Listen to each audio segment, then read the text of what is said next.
Mayhem as Chamisa's return sparks CCC turmoil. The 14th of August 2025, the anticipated comeback of opposition leader Nelsonchamisa has reignited tensions within the Citizens' Coalition for Change, CCC, exposing lingering divisions left by political disputes over the past year. Sources within the CCC faction linked to Chamisa say internal rivalries have intensified amid speculation that the former party leader is preparing to unveil a new political movement. Supporters aligned to Jameson Timber, who has been leading Chamisa's loyalists since last year, are reportedly clashing over influence and access to the former leader. The CCC, founded by Chamisa in January 2022, was destabilized last year when self-imposed Secretary General Sengi's TSHABANGU initiated a series of recalls of MPs and councillors, which weakened the party's presence in parliament and local authorities. Although some members sided with TSHABANGU or Welshman N-Cube,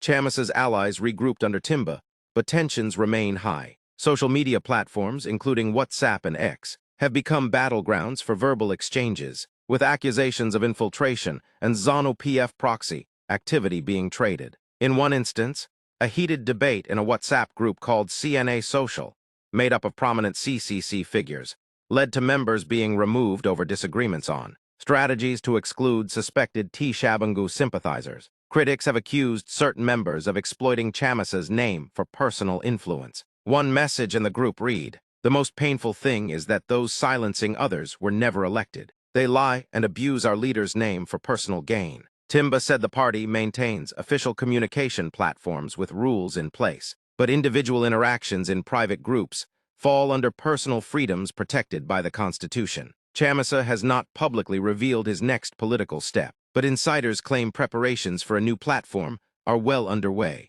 Analysts suggest the current disputes reflect a scramble for positions ahead of its launch. Follow us for more political updates.